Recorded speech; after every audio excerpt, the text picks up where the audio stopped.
ছাদের তলায় জড়ো হলো ৩৫টি ক্লাবের প্রতিনিধিরা। কি বার্তা দেওয়া হলো এই বিশেষ বৈঠক থেকে? কেন এত গুরুত্ব পাচ্ছে ক্লাবগুলো? এবার কি গ্রামের ক্লাবগুলোই হয়ে উঠতে চলেছে সমাজ বদলের নতুন শক্তি? চলুন জেনে নেওয়া যাক। নমস্কার বন্ধুরা, আপনারা দেখছেন voice of Bankura, presented by Belarani group of institute, বাঁকুড়ার অন্যতম বিশ্বস্ত শিক্ষা প্রতিষ্ঠান।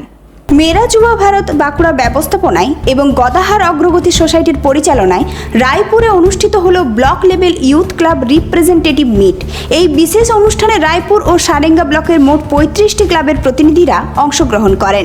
অনুষ্ঠানে উপস্থিত ছিলেন বিশিষ্ট সমাজকর্মী ও শিক্ষক মুচিরাম দুলে, গদাহার অগ্রগতি সোসাইটির সম্পাদক তাপস কুমার ঘোষ, প্রাক্তন NYK ভলেন্টিয়ার অরূপ দুলে সহ একাধিক বিশিষ্ট ব্যক্তিরা। এই বৈঠকে বিস্তারিতভাবে আলোচনা করা হয় মেরা যুবা ভারত বাঁকুড়ার সঙ্গে যুক্ত হলে ক্লাবগুলি কী ধরনের সুযোগ সুবিধা পেতে পারে এবং সমাজ গঠনে তাদের ভূমিকা কতটা গুরুত্বপূর্ণ হতে পারে।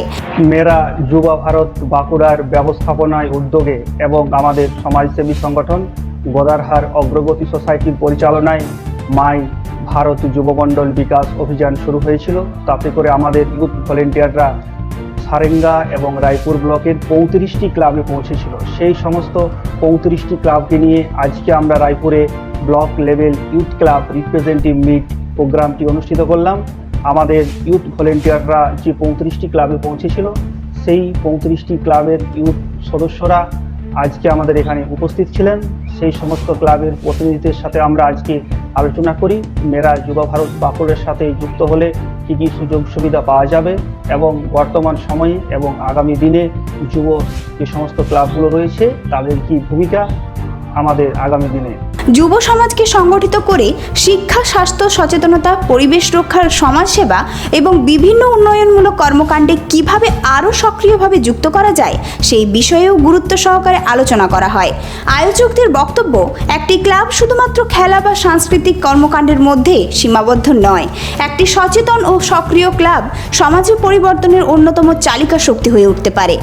আর সেই লক্ষ্যে যুবকদের দক্ষতা বৃদ্ধি, নেতৃত্বের বিকাশ এবং সামাজিক দায়বদ্ধতা গড়ে তোলার উপর জোর দেওয়া হচ্ছে। রায়পুরের এই বৈঠক থেকে স্পষ্ট একটাই বার্তা, আগামী দিনের সমাজ গড়ার মূল শক্তি যুব সমাজ। আর সেই যুব সমাজকে সংগঠিত করার সবচেয়ে বড় মঞ্চ হতে পারে গ্রামের ক্লাবগুলো। এখন দেখার এই উদ্যোগ কত দ্রুত মাঠে নেমে বাস্তব পরিবর্তনের ছবি তুলে ধরতে পারে। তবে আপাতত রায়পুর ও সারেঙ্গার ৩৫টি ক্লাবকে নিয়ে অনুষ্ঠিত এই বৈঠক নতুন সম্ভাবনা এবং নতুন দিশার সূচনা করল বলেই মনে করছেন উপস্থিত সকলেই। এই ধরনের গুরুত্বপূর্ণ খবর সবার আগে পেতে আমাদের চ্যানেলটি সাবস্ক্রাইব করুন আর ভিডিওটি শেয়ার করতে ভুলবেন না। আপনার মতামত কমেন্টে জানান আর লাইক শেয়ার করে ভয়েস অফ বাঁকুড়ার পাশে থাকুন।